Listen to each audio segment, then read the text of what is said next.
जोहार साथियों, इनकलाब साथियों।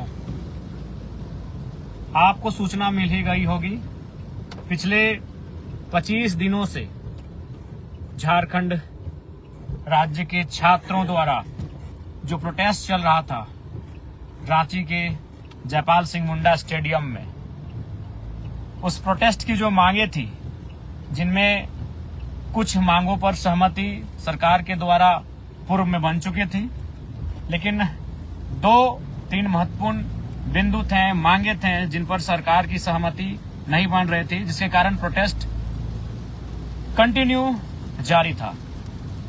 और अभी सूचना मिली है, आज मुख्यमंत्री हेमंत सोरेन जी के नेतृत्व में कैबिनेट की बैठक में शेष जो मांगे थी, खासकर जो छात्रों की सबसे महत्वपूर्ण मांग रही, टीडीपीएल के द्वारा ली गई सारी परीक्षाएं उन्हें रद्द की जाए, जिस पर छात्र डटे थे, अड़े थे, अडिग थे। और फाइनली आधी रात छात्रों के पक्ष में, छात्रों की संघर्ष के पक्ष में झारखंड सरकार का फैसला होता है, मुहर लगती है और सारी मांगे जो शर्तों पर थी, जो चाहते थे छात्र, उन्हें पूर्ण कर लिया गया। तो चलिए, बहुत खुशी की बात है। झारखंड के छात्रों के लिए ऐतिहासिक दिन, उनकी एकता ने, उनकी चट्टानी एकता ने, संघर्ष ने, त्याग ने, बलिदान ने यह दिखलाया कि लोकतंत्र में आंदोलन का महत्व क्या होता है। कि जब किसी ने ठीक ही कहा है कि जब सड़कें सूनी हो जाए तो सदन आवारा हो जाता है। आज सड़कों पर छात्रों के आंदोलन ने उस कथन पर मुहर लगाई और इस जीत में, इस संघर्ष में सभी ने अपनी अपने स्तर से भूमिका दी। जिनकी भी भूमिका रही, उन सबों को एक साथ हुल जोहार, क्रांतिकारी जोहार। जैसा कि आप सभी जानते हैं, जैसे ही ये मामला प्रकाश में आया था, हमारे साथी, हमारे संघर्ष के साथी देवेंद्र जी, उदय मेहता जी, महेंद्र जी, प्रेम नायक जी समेत सभी लोग बापू वाटिका से आंदोलन को आरंभ कर चुके थे। उसी बीच 29 तारीख को जयपाल सिंह मुंडा स्टेडियम से अल्बर्ट एक्का चौक तक एक जोरदार मार्च का कॉल किया गया और उस कॉल में कई हजार की संख्या में छात्र जमा हुए। धीरे धीरे कारवां आगे बढ़ता गया, धीरे धीरे जन सैलाब जुड़ता गया। सब इस आंदोलन के भाव के साथ जुड़ते गए, क्योंकि सबको मालूम था यह आंदोलन केवल आज के लिए नहीं है, आने वाली पीढ़ियों का भविष्य भी तय करेगी। जिस प्रकार से तमाम परीक्षाओं में गड़बड़ी के मामले सामने आए थे, उन मामलों पर जो डर था कि आज वर्तमान पीढ़ी के साथ अन्याय हो रहा है, कल को आने वाली पीढ़ी के साथ अन्याय होगा, और इसी के साथ लोग जुड़ते गए और आज देखिए छात्रों के संघर्ष की जीत हुई। टीडीपीएल जैसी भ्रष्ट संस्था ने जितने भी परीक्षाएं ली हैं, उन सारी परीक्षाओं को स्थगित किया गया, रद्द किया गया।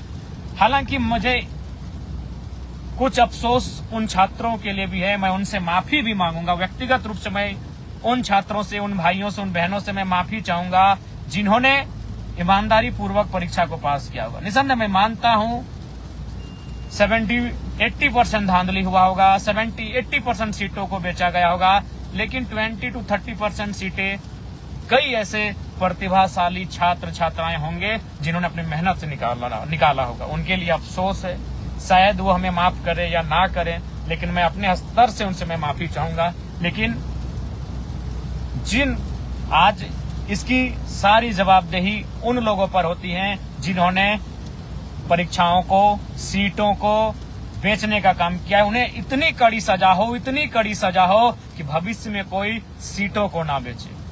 सीट बेचना सबसे जघन्य अपराध की श्रेणी में आना चाहिए। सरकारों को यह तय करना होगा, क्योंकि उनमें कई पीढ़ियां बर्बाद हो जाती हैं, लाखों के सपने टूट जाते हैं, बिखर जाते हैं, घर परिवार टूट जाते हैं, बिखर जाते हैं।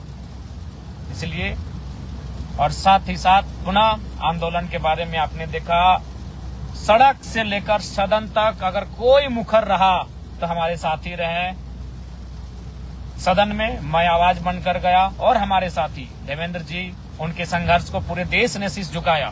देवेंद्र जी के नेतृत्व में जो हमारे संघर्ष के साथी महेंद्र जी, प्रेम नायक जी, कुश महतो जी और 2 दिन पहले उदय मेहता भी 4 साथियों के साथ भूख हड़ताल पर गए। तो कहीं ना कहीं जो उन्होंने संघर्ष ग्राउंड पर दिखाया, जो उन्होंने संघर्ष धरना स्थल पर दिखाया, सत्याग्रह पर दिखाया, बापू वाटिका में भींगते हुए दिखाया, जो संघर्ष उन्होंने विधानसभा घेराव के दौरान दिखाया, जो संघर्ष उन्होंने भूख हड़ताल पर दिखाया, उस संघर्ष को आज न्याय मिला और उस संघर्ष की आवाज को मैंने विधानसभा में बुलंद करने का काम किया। इकलौता विधायक जिन्होंने विधानसभा के अंदर, झारखंड विधानसभा के भीतर ये मुद्दा को उठाया था कि TDPL में द्वारा ली गई सारी परीक्षाएं, अभय तिवारी के नाम जिन जिन परीक्षाओं में संलिप्त, तो सारी परीक्षाओं को रद्द करते हुए सरकार इस पर कार्रवाई करें।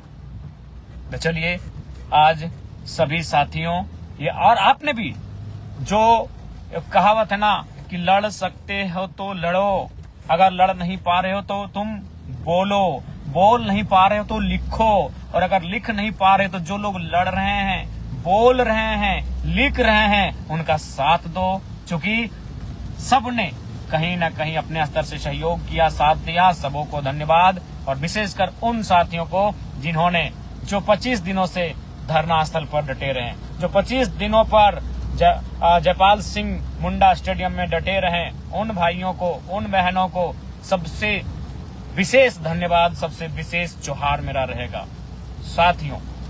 और साथ ही साथ अब के आंदोलन, खासकर जो जेन जी के समय में जो आंदोलन होंगे, यह आंदोलन अब कहीं न कहीं मूल रूप से शिक्षा, स्वास्थ्य और रोजगार पर बात करेंगे। छात्रों से संवाद करना होगा, छात्रों की मांगे माननी होगी, ये सरकारों को तय करना होगा। अब वो अपने समीकरण के भरोसे सत्ता में नहीं आएंगे, अब वह किसी भी समीकरण के भरोसे सत्ता में जो आने का ख्वाब देखते हैं, वह समीकरण के बदौलत नहीं आएंगे। अब उन्हें मुद्दों पे बात करनी होगी, उन्हें शिक्षा पर बात करना होगा, रोजगार पर बात करना होगा, फेयर एग्जाम पर बात करना होगा, पेपर लीक रोकने पर बात करना होगा, अच्छे से एग्जाम। तो साथियों, ये आप सबों के संघर्ष, आपकी दुआ की जीत है। और विशेषकर धरना स्थल पर जितने भी साथी डटे रहे, हालांकि बीच में 2 पंडाल बना, लेकिन मैंने सदैव कहा पंडाल 2 बने हैं, विचार एक हैं, मुद्दे एक हैं, मांग एक हैं और हम सबों की सहमति एक है। और फाइनली आज उसी सहमति, वही एकजुटता के कारण सरकार को हमारी मांगों को पूरी करनी पड़ी। पुनः मैं सभी का धन्यवाद, सभी को जोहार। और विशेषकर जो 25 दिनों से धरना स्थल पर डटे रहे, बने रहे, जिन्होंने आंधियां सही, जिन्होंने तूफान सहा, जिन्होंने गर्मियां सही, जिन्होंने भूख सहा, जिन्होंने प्यास सहा, जिन्होंने तकलीफ सहा, जिन्होंने घर वालों के आंसुओं को देखा और टूटने के बजाय, बिखरने के बजाय वो मजबूत होते गए, मजबूत होते गए, मजबूत होते गए और डटे रहें। उसी डटने का परिणाम है ये कि खड़ा हिमालय बता रहा है, डिगो ना आंधी पानी में, अविचल होकर डटे रहो सब संकट तूफानी में। और हर प्रकार के तूफानी से तूफानी परिस्थिति में भी हमारे साथी डटे रहें, उसी का ये परिणाम है। और साथ ही साथ विशेष धन्यवाद उन आंदोलनकारियों का जिन्होंने अन्न का त्याग कर दिया, जिनमें सबसे पहले देवेंद्र नाथ महतो जी का नाम आता है, जिन्होंने शुरुआत की हंगर स्ट्राइक की। हंगर स्ट्राइक की शुरुआत अगर किसी ने की तो देवेंद्र नाथ महतो जी ने की। उसके दूसरे दिन महेंद्र प्रसाद, प्रेम नायक और 2 नाम जुड़े। उसके बाद छात्रों की ओर से भी 4 नाम जुड़े, जिनमें हबीबा बहन, सविता बहन, राहुल क्रांति और पाल भाई रहे। उसके बाद कुश महतो भी जुड़े उस भूख हड़ताल की कड़ी में और 8 लोगों ने कंटिन्यू भूख हड़ताल किया। 8 लोग कंटिन्यू भूख हड़ताल पर रहे, जिन्होंने 12 दिन, 13 दिन, 14 दिन तक भूख हड़ताल किया, 15 दिन तक भूख हड़ताल किया। हालांकि बीच में महेंद्र जी, जिनके सीने में इन्फेक्शन होने के कारण उन्हें इलाज के लिए बाहर भेजा गया और केवल उनके ही भूख हड़ताल को तुड़वाने का कार्य किया, हम सबों ने अनुरोध करके किया। लेकिन बाकी 7 लोग लगातार भूख हड़ताल पर डटे रहे और साथ ही साथ जन सैलाब उमड़ता गया। जन सैलाब उमड़ता गया। और मैंने पहले कहा युद्ध विराम युद्ध विराम युद्ध विराम ये चलता रहेगा। युद्ध के बाद तनिक विश्राम करना पड़ता है, फिर युद्ध की तैयारी करनी पड़ती है। और वही रहा इस आंदोलन में, वही रहा। सबसे पहले बड़ा आंदोलन कब हुआ? 29 तारीख को हुआ। 29 तारीख को जो जयपाल सिंह मुंडा स्टेडियम से अल्बर्ट एक्का चौक तक जो छात्रों का पद यात्रा था वो ऐतिहासिक था। फिर हम लोग 200, 250, 500 की संख्या में मैदान में डटे रहे। फिर दिन में लोग आते थे, शाम तक रहते थे, कुछ लोग दिन में चले जाते थे, फिर आते थे जाते थे, आंदोलन कंटिन्यू चलता गया। फिर बड़ा कॉल कब हुआ? 10 तारीख को विधानसभा घेराव की। विधानसभा घेराव जो लगभग 25-30 हजार की संख्या में छात्रों ने विधानसभा आवास को घेरा। फिर 10 तारीख के बाद से कुछ विराम की स्थिति हुई, कुछ संख्या बल में गिरावट हुई, लेकिन मैंने स्पष्ट कहा है युद्ध विराम युद्ध ये चलता रहेगा। और फिर जो 15 तारीख यानी 10 तारीख के बाद 15 तारीख को जो एक मूवमेंट हुआ तिरंगा मार्च, देश की आजादी के दिन। हालांकि उस दिन भाई देवेंद्र और बहन हबीबा के साथ कहीं न कहीं अस्पताल में दुर्व्यवहार किया गया, विशेषकर देवेंद्र दा के साथ उन्हें बहुत ही गलत तरीके के साथ प्रशासन ने रोकने का कार्य किया।